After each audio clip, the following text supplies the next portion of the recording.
मतलब खुद पत्रकार है और मेरे को पे इल्जाम लगा रहे हैं खबर बनने में। कोई और बंदा ढूंढो यार जिसके बारे में लिख लो, मार्केट में चल जाए। अब मेरे पीछे पड़े रहे तो मेरे को फेमस करे जा रहे हो, मैं क्या करूँ इसमें। तो बंदी ढूंढने गया था करियर लॉन्चर। तो कोई भी इंजीनियरिंग कॉलेज में पढ़ा हुआ है ना, उसको दुख पता है कि मतलब मैंने पहली डेट के बाद ही बता दिया था अपने दोस्त को कि शादी इससे होने वाली है, लिखवा ले। जाहिर है कि एक लड़के की जिंदगी शुरू से ऐसी नहीं थी। वो मालवीय नगर में रहता था और एक ऐसी स्कूल में गया था जिसको आज बहुत लोग नहीं जानते होंगे, एपीजे नाम है उसका। और वहां से निकला हुआ लड़का फिर आईआईटी में पढ़ने लगा, फिर वो आईआईएम गया और उसके बाद जो हुआ, जैसा कहते हैं रेस्ट इज हिस्ट्री टाइप। तो थोड़ी शुरुआत के दिनों से बात करते जब आप स्कूल में थे, और आप क्या सोचते थे कि जिंदगी क्या होने वाली, कुछ क्लैरिटी रहती थी या कुछ सपना रहता था, कैसे चलती थी उन दिनों की जिंदगी? As a student, as a बच्चे, तो आप सबकी ज़िंदगी एक जैसी होती है। मेरे को नहीं लगता कि उस टाइम पता होता है लाइफ में आगे क्या होने वाला है। हाँ, बट एक बात थी कि मेरे को कुछ करना पड़ा था, तो वो क्लैरिटी थी कि यार कुछ करेंगे, मतलब कुछ तो तोड़ी फोड़ू करेंगे।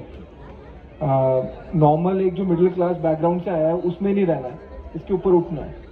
तो एक एस्पिरेशन थी। एंड आप एक जो रेफ्यूजी कॉलोनी में रहते हो, मतलब मेरे ग्रैंड पेरेंट्स पाकिस्तान से यहाँ पे आए थे, तो आप रेफ्यूजी कॉलोनी में रहते हो, सब बराबर होते हैं, ठीक है, क्योंकि सबको सेम 100 गज 200 गज के मकान बटे होते हैं सरकार से, तो सब उठने की कोशिश कर रहे होते हैं। तो हमेशा से एक कीड़ा तो था कि यार कुछ तो बड़ा करके एक अपने आप को इस सिचुएशन से ऊपर वाली सिचुएशन में लेके जाना है। आप हमेशा मतलब बहुत अलग तरह से सोचते थे अपने डिसीजंस के बारे में। जैसे मान लीजिए ये डिसीजन कि मुझे आईआईटी में जाना है तो दिल्ली में जाना है, वो एक ऐसी जगह है जहाँ से मेरे घर और दिल्ली, आईआईटी दिल्ली के बीच में कोई रेड लाइट नहीं है। तो मतलब ये क्या सच में इतने बड़े फैक्टर होते थे आपकी जिंदगी में उस वक्त? जो डिसीजन होते हैं ना, कॉमन सेंस ही होते हैं। अब ये फैक्ट है कि मेरे को चूज करना था electronics in Delhi college of engineering या सिविल इन आईआईटी दिल्ली, और मैं डिसीजन लेने के लिए दोनों की कॉन्वोकेशन बोल रहा हूँ, सॉरी, जो ओरिएंटेशन होती है उसमें चला गया। एंड देन आई रियलाइज कि दिल्ली कॉलेज ऑफ इंजीनियरिंग बहुत दूर है मेरे घर से, ठीक है, और कोई डायरेक्ट बस भी नहीं जाती। So simply by that factor मैं और मेरे दोस्त ने आईआईटी दिल्ली चूज किया है। वो एक लड़का था ना आपके साथ जिसने पूछा यही सवाल था कि यार यहाँ से बस कैसे जाएगी वापस वहां तक। उसी तरह से आपका जो नेक्स्ट डिसीजन था वो भी बहुत अजीब सा था कि करियर लॉन्चर वाला एक जो था, मतलब उसमें भी आपको ये था कि अब इसके बाद तो एक बहुत रिग्रेस लाइफ शुरू होने वाली है, उससे पहले मुझे एक लड़की अपनी जिंदगी में चाहिए। And I think that's where the biggest turning point in your life came around in terms of personal life. तो जरा उसके बारे में बताइए, क्या सच में आप ऐसे ले लेते थे? तो बंदी ढूंढने गया था करियर लॉन्चर। तो कोई भी इंजीनियरिंग कॉलेज में पढ़ा हुआ है ना, उसको दुख पता है कि और वो पहले तो और ज्यादा दुख होता था, अभी तो फिर भी proportion of women in engineering बढ़ गया है। हमारे टाइम तो 10% 5% बैच वुमेन होती थी। तो फाइनल ईयर ऑफ इंजीनियरिंग में मेरे को ये हो गया, ठीक है, सब कुछ कर लिया, एक्सचेंज में भी घूमा है,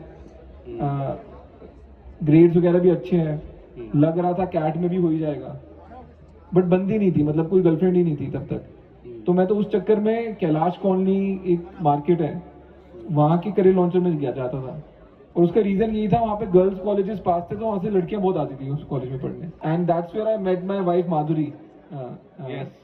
एंड इंटरेस्टिंगली, मतलब मैंने पहली डेट के बाद ही बता दिया था अपने दोस्त को कि शादी इससे होने वाली है, लिखवा ले। और कुछ नहीं पता था उसके बाद होगी कैसे, बिकॉज इंटरकास्ट मैरिज थी, वो बिजनेस फैमिली से है, मैं सर्विस क्लास फैमिली से हूँ, तो बहुत पापड़ बेलने पड़े, बट इवेंचुअली हो तो गई। तो लड़का जिद्दी तो है। कल्चरल रूटेडनेस से मारवाड़ी जो है वो बिजनेस के बारे में, लाइफ के बारे में एक अलग तरह से सोचते हैं compare to the refugees Punjabis coming from there. See, बिल्कुल ही अप्रोच डिफरेंट है। पंजाबी बंदा जो है ना वो रेवेन्यू देखता है, ठीक है, वो उसके लिए सब, और मारवाड़ी बंदा कॉस्ट देखता है। मैं अपने फादर इन लोगों को बता रहा हूँ कि ठीक है जी, मेरी नौकरी लगी है, 20 लाख रुपए कमा लूंगा मैं साल के, और वो बोल रहे हैं 20 लाख कैसे कमाएगा, चल ब्रेकअप बता। तो मैं बोल रहा हूँ 8 लाख तो फिक्स्ड है, 3 लाख प्रॉमिस्ड बोनस है, और नॉर्मल साल में 150 से 200% बोनस ऊपर से मिल जाता है, तो कुल मिला के हो जाएंगे 20 लाख रुपए। वो बोल रहे भाई मैं तो 3 भी नहीं गिन रहा, 8 की बात कर।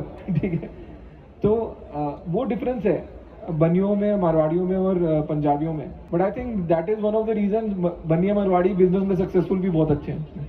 तो क्या कारण है आपको कंसल्टेंट्स क्यों नहीं पसंद आते? मैं ऐसे 2-3 तरह के जीव और हैं जिनके बारे में आपकी ओपिनियन लूंगा। Like let's start there. नहीं, जो नहीं पसंद, अब उसमें it's a matter of taste ना। मतलब किसी को लाल रंग पसंद आता है, किसी को नहीं पसंद आता। तो ऐसे काफ़ी लोग हैं जो मेरे को नहीं पसंद आते, क्योंकि मेरे को लगता है कि काम कम करते हैं, बातों की खाते हैं ज़्यादा। तो एंड मेरे को एग्जीक्यूशन वाले लोग ज़्यादा पसंद हैं इन जनरल।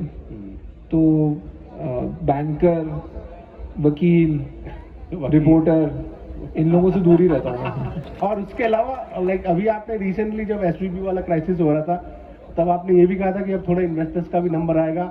उन्होंने भी ऐसे ही कुछ पैसा बनाया है, मतलब बहुत मेहनत किए बिना। तो एक ऐसा लगता है कि आपको हर उस बंदे से थोड़ी खार हो जाती है जो आपको लगता है बातें करके या मतलब कम मेहनत करके बिना ऑपरेशन में गए पैसा कमा रहा है। सही है? नहीं, ऐसा कुछ नहीं है। कुछ तो मेरी पर्सनल खुंदक भी है। तो सब कुछ लॉजिक पे मत डालो आप। ठीक है। हाँ, पर्सनल खुंदक है मेरी इन्वेस्टर के साथ, तो निकालूंगा। या